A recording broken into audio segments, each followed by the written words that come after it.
এমন শহরের কথা কখনো শুনেছেন কি, যেখানে অতিথি পাখির মতন শুধুমাত্র শীতকালেই ভিড় জমায়, যেখানে গরমকালে মানুষ অনেকটা বাধ্য হয়েই বসবাস করে? আমি যে শহরের কথা বলছি সেটি হলো Slav city, the last grey place in America. এই শহরে নেই কোনো আইন ও শাসন, শুধুমাত্র স্বাধীন চেতনা মানুষেরই দেখা মিলবে এই শহরে। চলুন শহরটি সম্পর্কে অজানা সব তথ্য জেনে নিয়ে এই ভিডিওর মাধ্যমে। ভিডিওটি অবশ্যই শেষ পর্যন্ত দেখতে থাকুন। স্লাভ সিটি যুক্তরাষ্ট্র ক্যালিফোর্নিয়া অঙ্গরাজ্যের ইম্পেরিয়াল কাউন্টিতে অবস্থিত। সল্টান সাগরের পূর্বে মেক্সিকান সীমান্তের উত্তরে এই শহরটির অবস্থান। এই শহরটি মরু অঞ্চলে অবস্থিত হয়। এখানে উষ্ণ ও শুষ্ক জলবায়ু বিরাজ করে। শীতকালে তাপমাত্রা প্রায় 40 ডিগ্রি সেলসিয়াস ছাড়িয়ে যায়, যা মানুষের জীবনযাত্রাকে বেশ কঠিন করে তোলে। এখানে শীতকাল তুলনামূলকভাবে মৃদু এবং সহনীয় হয়, তখন তাপমাত্রা সাধারণত 10 থেকে 25 ডিগ্রি সেলসিয়াসের মধ্যে থাকে। এখানে বৃষ্টিপাত অত্যন্ত কম হয়, যা মরু জলবায়ুর অন্যতম বৈশিষ্ট্য। তীব্র রোদ ও খরার কারণে উদ্ভিদ জগৎ সীমিত এবং জলসংকট হলো এখানে একটি সাধারণ সমস্যা। এখন প্রশ্ন আসতে পারে, আসলে কেন এই শহরে কোনো আইন কানুন নেই, আর এখানে কতজন মানুষ বসবাস করে? এই শহরে কোনো আইন কানুন নেই, পরিষেবা কিংবা জনসেবাও নেই। শহরটির অবস্থান কলোরাডো মরুভূমির মাঝখানে, তাই এখানকার আবহাওয়া সবসময় শুষ্ক ও প্রচন্ড গরম।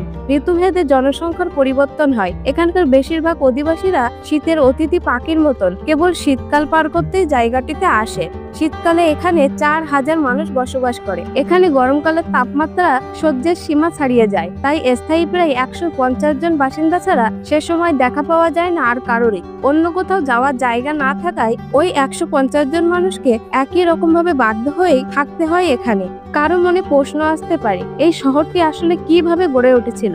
স্লাভ সিটি গড়ে উঠেছিল দ্বিতীয় বিশ্বযুদ্ধের সময়। শুনে একটু অবাক লাগছে না? এত পুরনো শহর হওয়া সত্ত্বেও 150 জন মানুষই কেন এখানে বসবাস করছে? না, তখন জায়গাটি কোনো শহর ছিল না, ছিল একটি সামরিক ঘাঁটি। দ্বিতীয় বিশ্বযুদ্ধের সময় ক্যালিফোর্নিয়ার মরুভূমির জলবায়ু, বিশাল খোলা স্থান এবং দুর্গম ভূখণ্ডের কারণে সামরিক প্রশিক্ষণ শিবিরগুলোর জন্য একটি কৌশলগত স্থান ছিল। তাই মরুভূমিতে প্রশিক্ষণ ঘাঁটি তৈরির জন্য উদ্যোগ নেওয়া হয়। 1942 সালে নৌবাহিনীর কর্তৃক সোনোরান মরুভূমিতে 600 একরের বেশি জমিতে মার্কিন মেরিন কর্পাস ঘাঁটি স্থাপন করেন। এটি মূলত মেরিন কর্পাস ইউনিটগুলোর জন্য, বিশেষ করে আর্টিলারির জন্য, একটি প্রশিক্ষণ শিবির হিসেবে ব্যবহৃত হতো। ক্যাম্পটিতে সম্পূর্ণরূপে কার্যকর ভবন, জল, রাস্তা এবং পয় নিষ্কাশন ব্যবস্থাও ছিল। যুদ্ধের সময় ঘাঁটিতে 3 বছর ধরে ব্যবহৃত হয়েছিল। স্লাভ সিটির মেরিন ঘাঁটি 1949 সালের মধ্যে ক্যাম্প ডানল্যাপে সামরিক অভিযান ব্যাপকভাবে হ্রাস পেয়েছিল। যুদ্ধ শেষে প্রতিরক্ষা বিভাগ 1961 সালে ক্যালিফোর্নিয়া রাজ্যের জমি ফিরিয়ে দেয়।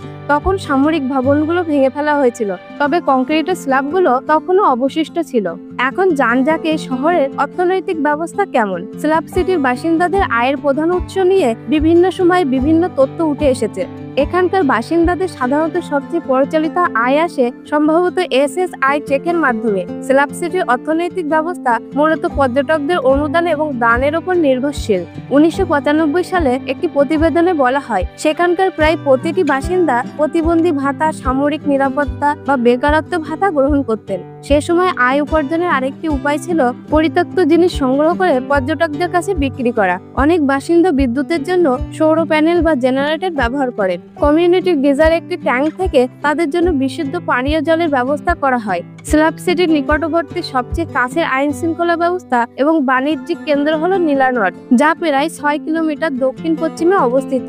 বাসিন্দারা সেখানে নিত্য প্রয়োজনীয় জিনিসপত্র কিনতে যান এবং তারা নীলানট থেকে প্রয়োজনীয় সামগ্রী সংগ্রহ করে থাকেন। এই শহরটি আসলে এখন কিভাবে কাটাচ্ছে? কারোর প্রিয় বিড়াল চুরি হয়ে গেছে, কারোর ঘরে আগুন জ্বালিয়ে দিয়েছে, কিন্তু কেউ পুলিশের শরণাপন্ন হচ্ছে না, কারণ যে শরণাপন্ন হবেন তাকেই যে জেলে পাঠানো হবে। শহরটি অপরাধ প্রবণ। অদ্ভুত হলেও সত্যি, যুক্তরাষ্ট্রের অংশ হয়েও আইন কানুনের কোনো বালাই নেই এই স্লাভ সিটিতে। এমনকি অবৈধভাবে গাড়ি রাখার জন্য কোনো রকম মাসুল গুনতে হয় না বাসিন্দাদের। কোনো শহরের অন্তর্ভুক্ত না হওয়ায় জল বা বিদ্যুৎ সংযোগ নেই এখানে, দিতে হয় না কোনো ধরনের কর বা ট্যাক্স। আসলে স্লাভ সিটির বাসিন্দাদের জীবনযাপন কেমন? ক্যালিফোর্নিয়া ধনী রাজ্য হলেও স্লাভ সিটিতে দরিদ্রের সব স্পষ্ট।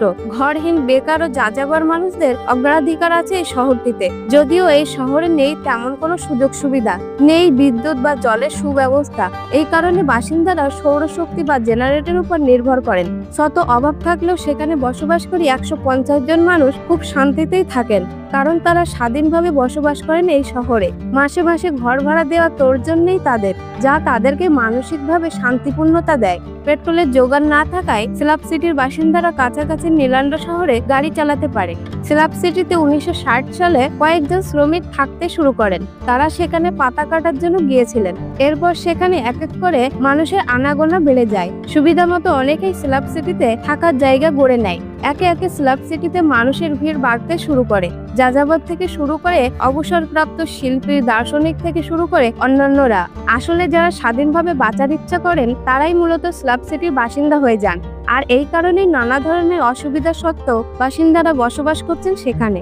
দূর থেকে স্ল্যাব সিটিকে দেখলে তেমন আহামরি কোনো কিছু মনেও না হতে পারে। পুরনো কিছু দালান কোঠা, কিছু পুরনো ট্রাঙ্কের শাড়ি কিংবা ভেঙে পড়া তাঁবু দেখে একে পুরনো কোনো শহরের ধ্বংসাবশেষ মনে হতে পারে। কিন্তু এখানকার বাসিন্দারা ট্রেইলার অর্থাৎ এক ধরনের মিনি বাস, যেখানে থাকার সুব্যবস্থা আছে এবং ভালো মানের কুঁড়েঘর থাকে।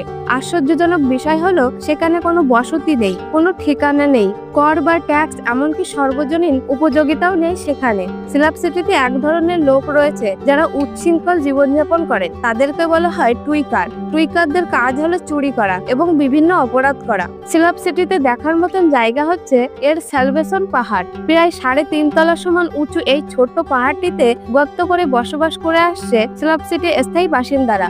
স্ল্যাব সিটির প্রবেশ পথেই রয়েছে পাহাড়টি, যা সম্পূর্ণরূপে ল্যাটিক্স রং, কংক্রিট এবং অ্যাডোর দিয়ে আচ্ছাদিত এবং বাইবেলের আয়াত দ্বারা সজ্জিত।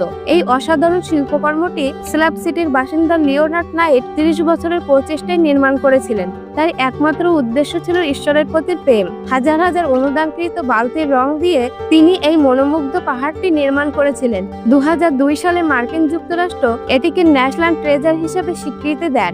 এই অঞ্চলের নৈরাজ্য থাকলেও রয়েছে সৃজনশীলতার ছোঁয়া। তো বন্ধুরা, আপনাদের কেমন লাগলো এই অসাধারণ শহরটি? অবশ্যই কমেন্ট করুন আর লাইক করতে ভুলবেন না। আর এমনই রোমাঞ্চকর ভিডিও পেতে আমাদের ঐতিহাসিক সময় চ্যানেলটিকে সাবস্ক্রাইব করে রাখুন। ধন্যবাদ।